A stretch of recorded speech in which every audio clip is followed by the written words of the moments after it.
20 years ago, no one used the terms active shooter or active shooter response, but that has sadly changed. Lockdown procedures were developed in response to the growing incidence of active shooters. Lockdown plans are still an excellent response and are a vital part of our defensive strategy. But we also recognize that situations are fluid and options are necessary. We want to make sure you as a staff member have the ability to make decisions and the framework to make the best decisions possible for your own safety and for the safety of all students. Active shooting scenarios have ceased to be unheard of events. We now recognize that these events could conceivably happen within our own city or our own schools. The reality is that an active shooting or an act of targeted violence can happen anywhere. School violence is an issue that we as school employees and the caregivers for our city's most valuable asset must take the lead in planning and preparing. We used to tell you to move to safety, to lock down, and to wait for the police. However, as with any intelligent aggressor, shooters have observed standard school tactics over the past 20 years and have adapted their methods to circumvent our defensive actions. More and more often, we are seeing active shooters, knowing students are locked down behind classroom doors, making entry into classrooms and committing their acts of violence in the classroom. The reality is that even with new rapid response tactics and 3 to 5 minute response times, police will not arrive fast enough to stop a homicidal suspect before he can attack students and staff. With this in mind, we believe you must have a plan for responding to an active shooter in your school and in your classroom.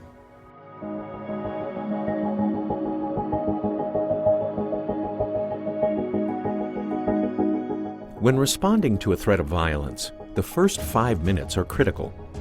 The plan is simple. Move, hide, fight. If you can move away from a threat to an area of safety, do it. If you can't move, hide. If you can't hide, fight. Defend your space. If you hear or see an actual shooter or threat, you must move away from the threat to the nearest place of safety. This could be a lockable room. In some cases, this may be away from the school and into the surrounding neighborhood. In this scenario, your plan of action should be to look around for a possible escape path. If one exists, take it and help others escape. Leave everything. Take only people. Do not stop to give aid to those who are injured unless it is safe to do so. Finally, once you are out of the immediate threat area, prevent others from going in, call 911, and alert the school if they are not aware of the situation. If you are alerted of danger but cannot see or hear an actual threat, increase your awareness of your surroundings. Look for threats. Then move in a safe manner to the nearest lockdown area. In a lockdown situation, move rapidly to a classroom or other lockable room. Bring anyone nearby into the room with you. Control your environment. This includes locking the doors, turning off the lights, making sure no one can be seen from the outside. Remain quiet. Do not engage the shooter verbally. Silence and keep students off their cell phones. Only call 911 if you have information about the shooter. If possible, your hiding place should be out of the shooter's view. Provide protection if shots are fired in your direction. Do not restrict your movements. If a shooter is attempting to gain access to your hiding place and you have an exit, run, even if this means out into the surrounding neighborhood. As a last resort, if your life or the lives of others in your care are in immediate danger and none of the previously mentioned options are available, you must defend your classroom. In this situation, first look for improvised weapons such as chairs, a fire extinguisher, bats, and so on. Be committed. This is the last option. Choose your ground.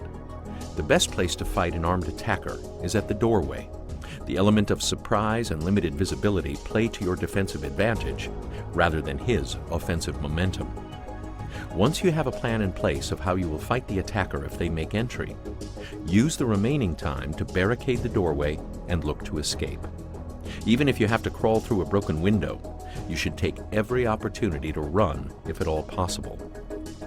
When help arrives, know that the first officers at the scene are there to find the attacker and stop him. They will not stop to help injured people or assist unaffected classrooms. It is important that you follow the officer's instructions. Keep your hands empty and visible at all times, and try to keep your students together in classroom units. Know that help for the injured is on the way.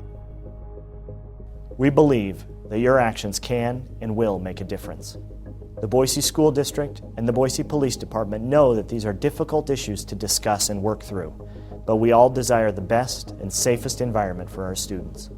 In this specific situation, a small amount of advanced thought and planning about your option to move, your option to hide, and your option to fight can literally save lives. If you have questions about specific strategies for your classroom, contact your principal or your school resource officer, or contact us at boiseschools.org or cityofboise.org. Questions that we receive may be the topic of future training opportunities. Thank you.